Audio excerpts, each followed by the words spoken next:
And we're back with another RPG Guy Talks. And yeah, I figured, I don't make a lot of these. And usually it's only when there's something really interesting to talk about or something that needs to be addressed or discussed and really to look into seeing how to go about it. And if you've not heard, Wizards of the Coast, the owners, and Hasbro, even, the people who own the Dungeons and Dragons franchise, have put out a statement and then retracted that statement uh, because of what happened. And if you are a fan of Dungeons and Dragons, you're probably aware of what's going on. If some of you who are not fans of Dungeons and Dragons want more insight into what's going on, they are changing their open gaming license, which is known as the OGL, from 1.0 to 1.1. I believe 1.0 was established as far back as 2008 or so. And pretty much what happened is that what is the OGL? And it's the open gaming license that allows people to make content and publish that content um, for Dungeons and Dragons game system. So I need to be very clear with how I'm wording this because there's a lot of confusion. There's a lot of people who are losing their minds over it and making sure, and there's a lot of misunderstanding and whatnot. It's the idea that you cannot make games for you cannot make games using the OGL license currently because they've changed it now without giving Dungeons and Dragons a cut of the money if you make over a certain amount of money.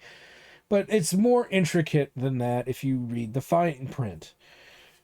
The fine print is pretty much like, so what does it mean? Before we get into the fine print, what does this mean? OGL is things like Critical Role, putting out content for Dungeons and Dragons. I think there's a whole bunch of D&D fan groups that have made adventure modules, who have made supplements, things to enhance your Dungeons and Dragons experience, or to use as an adventure for you to go on and whatnot. That has nothing to do with the Dungeons and Dragons world. Sometimes they do, and sometimes they don't. Some people have made their own worlds using the D&D open gaming license and the SRD and all of that. So what is the law? How does it work? And what is the ruling that's going to happen and the reaction to all of this? Well, first and foremost, the OGL license in the fine print is more of a, you can use things that are from Dungeons and Dragons with a few exceptions. They don't let you use certain monsters that are copywritten by D&D, Wizards of the Coast. But pretty much mechanically and continuity world of D&D, you have access to and you can make content.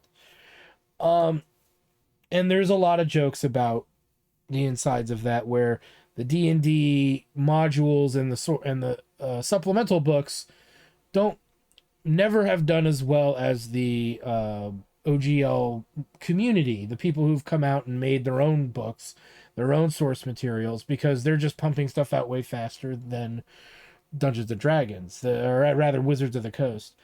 And so I'm not going to get into that argument because there's different thought processes that go into that, but ultimately they're getting greedy. They want more of that money, and they're saying that they own the rights to pretty much anything under the OGL 1.1. Now there's some in the 1.1 being, if you reference D&D, if you're using things like their worlds, their setups, their systems and whatnot, you owe them a cut, and actually it's not and they have the right, if they don't like what you're doing, to shut you down. Because they even said in their second their actual retort statement to people finding out about this, that, oh, we're doing it to prevent people from making bigoted racist content. Yeah.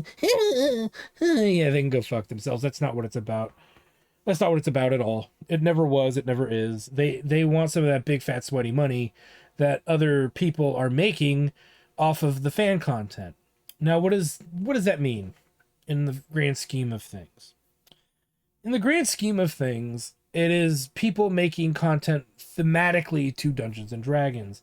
There are other game sources out there like Pathfinder, Champions, Westerado, I think, or some other. There's a whole bunch of other systems out there. That's what you need. Vampires, the Masquerade. Okay, there's a whole bunch of pen and paper stuff that exists out there. Okay, that are in the style of Dungeons and Dragons. That's how people like to word it. The thing is that they are technically their own things.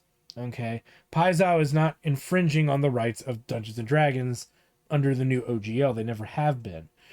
The whole thing is that you cannot copyright game mechanics. So this is the second element of this OGL issue, and why a lot of people are jumping ship over to make and now are jumping over to like Pathfinder. It sounds like is the place everybody hooting and hollering that they want to go to, and that's fine.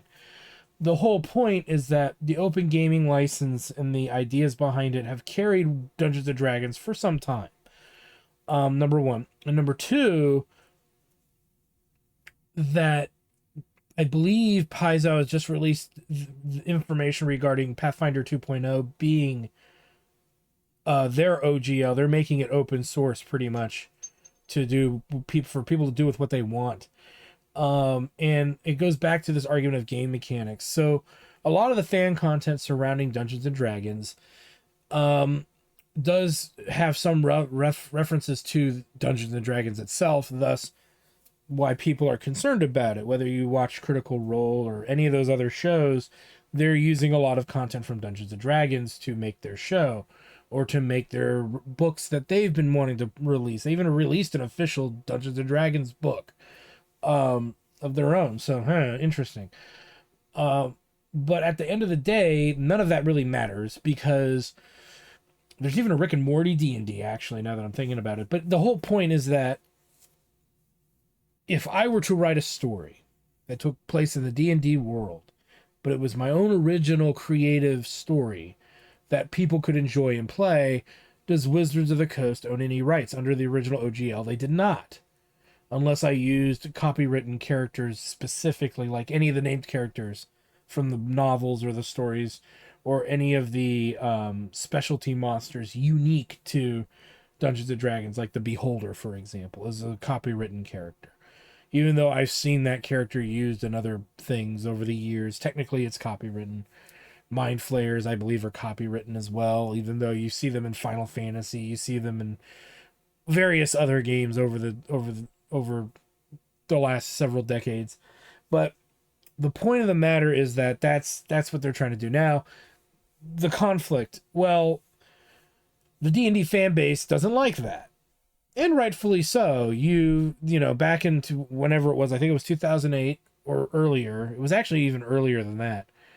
I believe it was around 3.5 edition. They put out the OGL, the Open Gaming License. And ever since then, people have just been making a plethora of content. Some of that content is great. Some of that content is trash. Just like what Wizards of the Coast kind of puts out on their own. Some of their stuff's really good, and some of their stuff is garbage. But the point is that it exists because it allows for people to engage in more and more D&D. If I own pretty much every source book that D&D Wizards of the Coast has put out for 5th edition. I own 41 books. Okay? And that includes that 41 includes the starter set box, the box set stuff. The anything that's a box set, the Rick and Morty, the Stranger Things, the starter sets. I own a bunch of that stuff, okay? But I also own like all the books right now as of making this video. And I've read through a lot of the secondary source material, and some of the stuff that they've done over there is relatively lazy.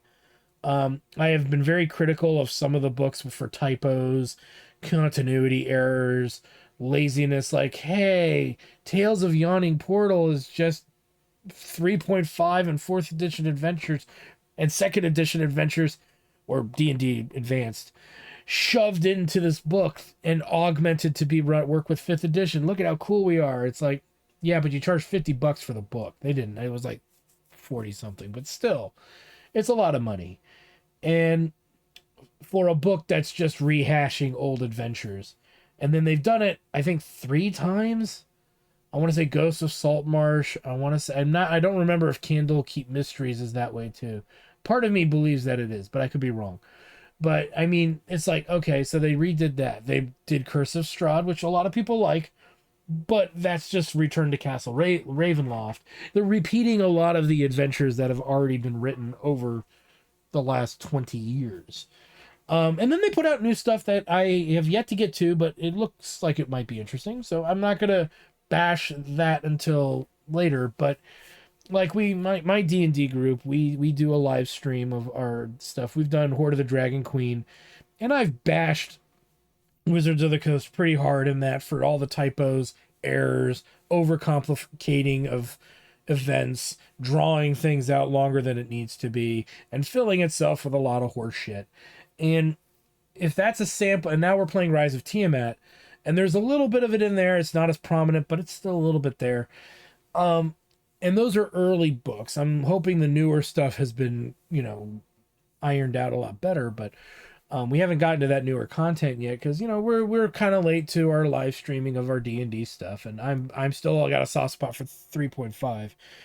But getting back on point with the OGL, it's like, where does Wizards of the Coast create its line with this idea? If I make a D&D character, does Wizards of the Coast get to choose to own that? We have a really unique cast of characters in our D&D game. For example, one of the players, Me Plus, has created a goblin who runs around buck-ass naked and murders things and sometimes violates the monsters that her character kills. She roleplays this interestingly well, but the whole point is that it's a fun character. It's the character she wants to play, and she seems to enjoy it. We have a guy who made in the Horde of the Dragon Queen, he made a gnome and asked me as the DM, hey, I want my character to do drugs. Is there a way we could build a system to do that? And I said, sure, we could build a system around it that has double the chance that he would do something, it would be bad, but there's a smidgen of chance that something good could happen, for whatever reason. A risk reward system, if you will. So we created that system for that for that character. And Thunk the Drunk was his name, and he was a bard, and we did it for that character. We found a way to make it work. And do I think Wizards of the Coast owns the rights to my drug system? No, they don't own the rights to that system. Nobody really does. So it's a system. It's a mechanic. You can't, again, it goes back to what I'm saying. You can't copyright mechanics. If you could copyright mechanics, we wouldn't have 100 different beat 'em up games come out on the Super Nintendo or be in the arcades in the 90s. You wouldn't have Pathfinder, D&D, Champions, and all the different tabletop games that are out there. If you could copyright mechanics, Monopoly would be the only property selling board game in existence. And I double checked to make sure because I looked it up. There are like 50 different types of Monopoly games that are not made by Hasbro or owned by the company that made Monopoly. Okay, and one of them is called Ghettopoly. Okay, that is not an endorsement. It's just hilarious that it exists. There's also Anti-Monopoly. There's also Redneckopoly. So you can't copyright game mechanics. The only thing you can't call your game is Monopoly, because that's the copywritten name. You can't use the little characters that they use in their game because that was designed by somebody. So those, but the foundation of the game itself. There's even a game called Easy Money that's pretty much a Monopoly clone. That's literally what it is. But you can't tell them they can't make that type of game. If you could, that means Final Fantasy would not exist because Dragon Quest came first. But that's the point. Is that you cannot copyright game mechanics. You cannot say that, make a game and say my D20 is what I roll to do any action within this main source of the game, and then nobody else is allowed to do that. It's like, no. Number one, you'd have to patent it, not actually make a copyright. You'd have to patent that, and they didn't patent the D20.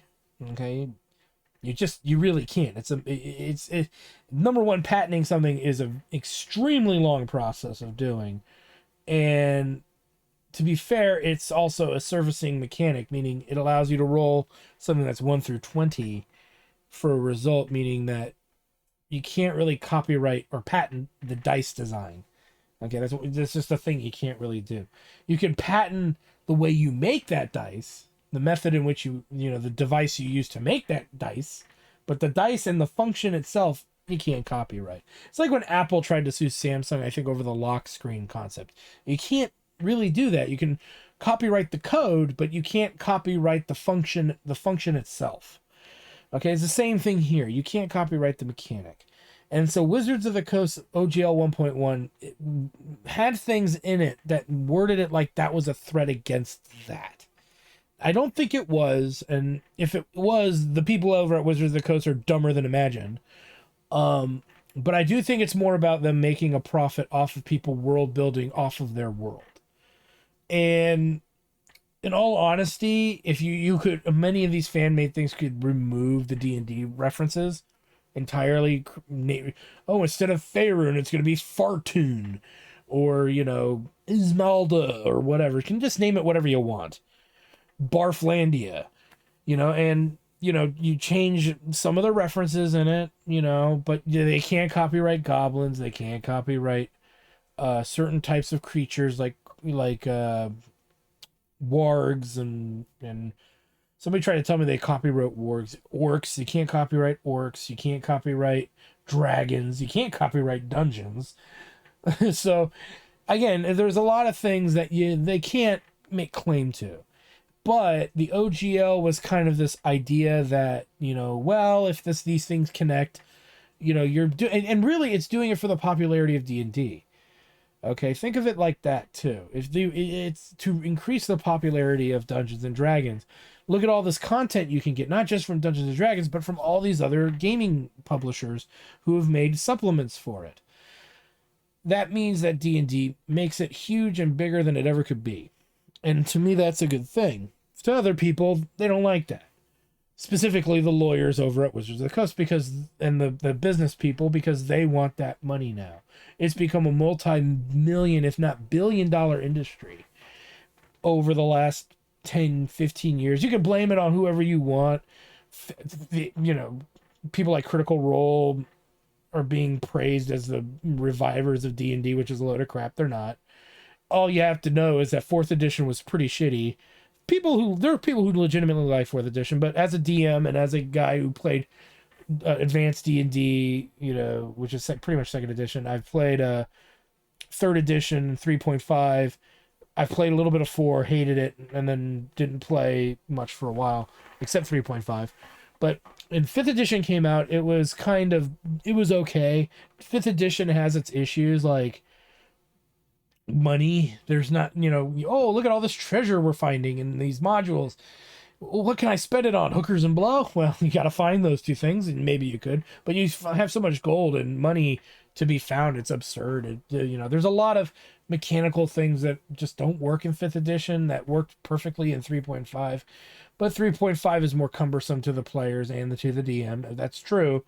But once you learn it, I think it's totally doable. But getting back on point, the OGL 1.1 is a big middle finger to the fan creators, the people who made the supplemental stuff and who brought excitement and fun to the community. And my closing statement to that is, I own a lot of Dungeons and Dragons 5th edition books. Like I said, I own 41 different books of content. I think the majority, strangely enough, of my books are actually adventures as well. Well, that's not true. No. Now that I got the space stuff, I have less adventures than I do supplemental books, or modules, if you want to call the adventures modules. My stance on this is still going to be pretty consistent. I have so much stuff to play with my friends, my group of friends, that I'm probably not going to be buying future book releases, unless it's something like Curse of Strahd good, and that it's something that introduces something new that is a correct changing, of course, because Wizards of the Coast, in my eyes, has been going downhill pretty harshly over the years, from their awkward statements and their weird kind of PC politically correct practices that have misfired left and right, and a lot of the community, that the newer community that's coming in, are like interpreting things in a way that are kind of ridiculous and silly, and I don't mean that like from a gameplay standpoint. I mean, I'll just be blunt, the whole orc debacle, the orc looking like a certain, community. I'm sorry if you really think that that's real, then you're probably the bigot. I'm sorry. Nobody I know, nobody I've ever met. I've been playing Dungeons and Dragons since the early 90s, and I will be the first to tell you nobody has ever made that connection until the last 5-6 years. And so I'm just saying, you're probably, if you're somebody who sees that, you're probably the one that has the problem. Not gonna lie, you need to maybe double check your rationale there a little bit. Be critical of yourself before you try to be critical of others. Be critical of your own thinking before you try to be critical of others. And my point going back to that is that it's been going downhill for a while, and a part of me has been on the verge of just being done buying their content, buying the Dungeons and Dragons stuff. I even and I don't just own the books. I own like the cards. I own a lot of the supplemental cards. I even own like the D&D little tins that have like little helping accessories. I got one right here actually. That just make DMing a little easier.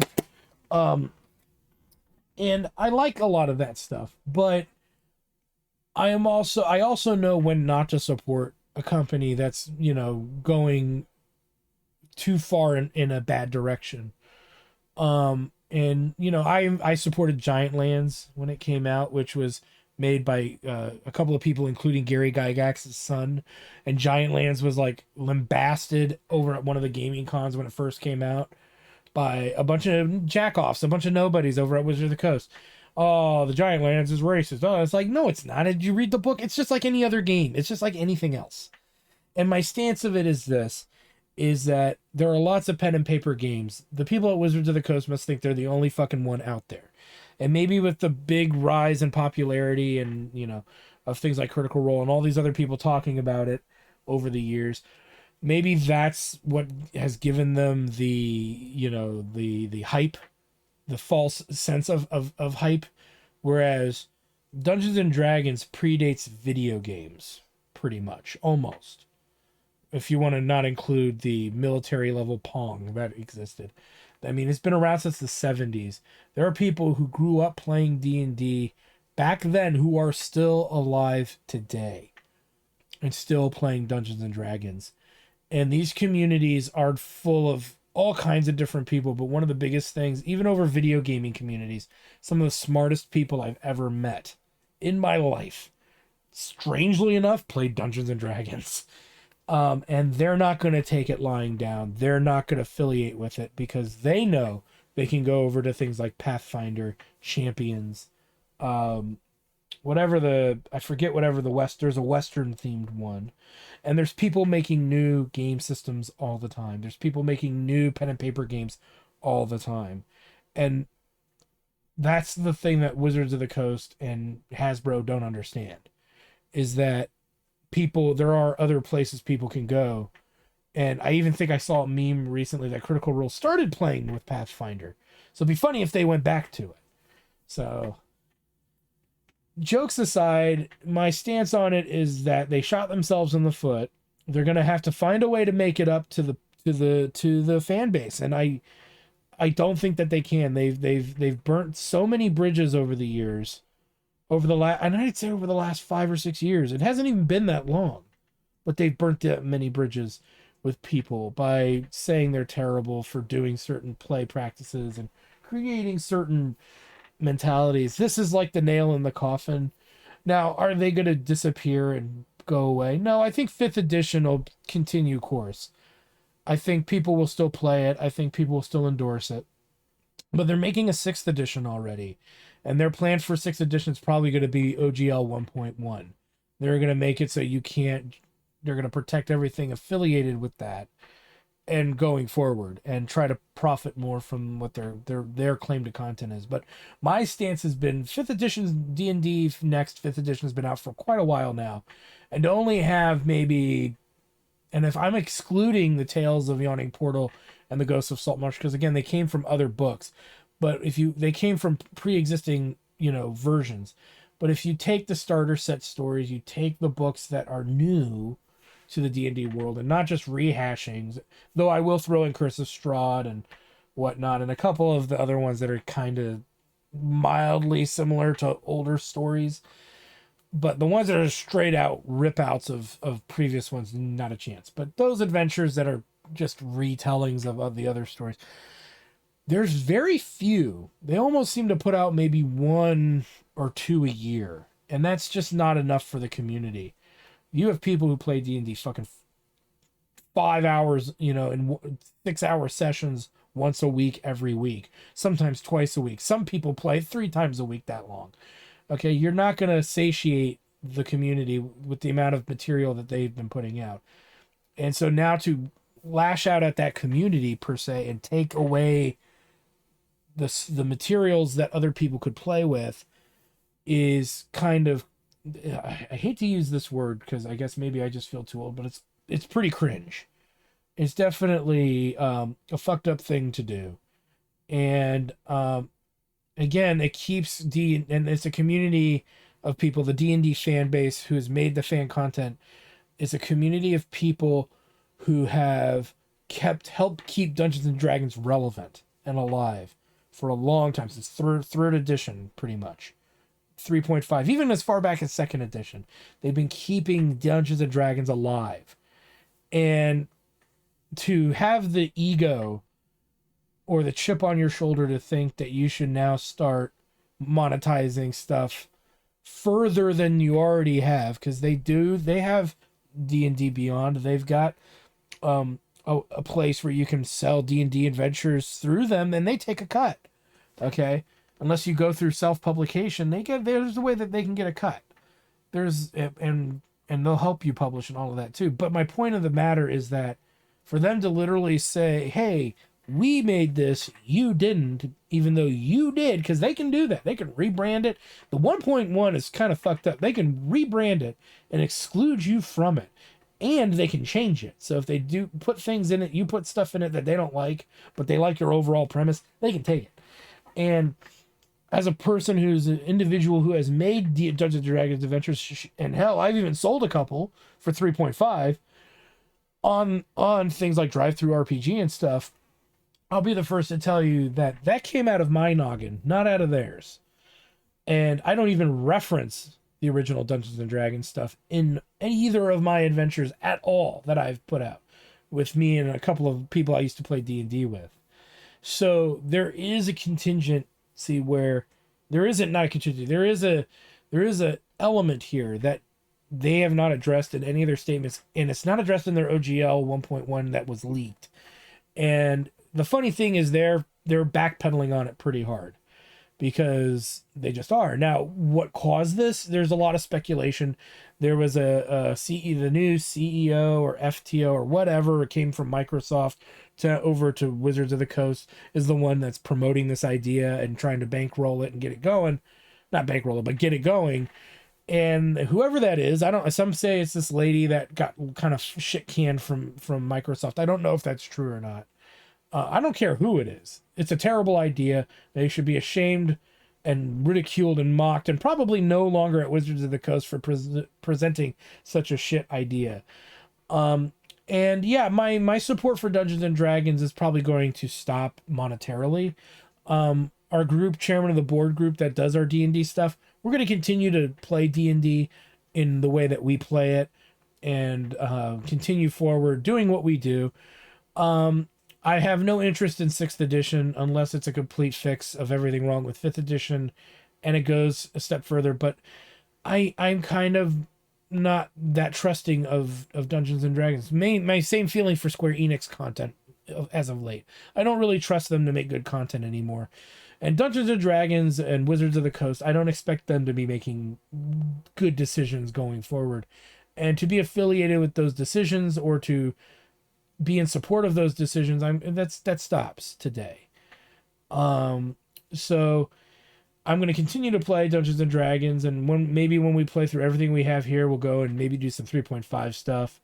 And if we run out of that, there's always Pathfinder. We may even actually pick up Pathfinder. I'm not fully sold on that idea, but I'm not also fully committed, at the same time. It's whatever we feel like kind of doing, we do on the Chairman of the Board show.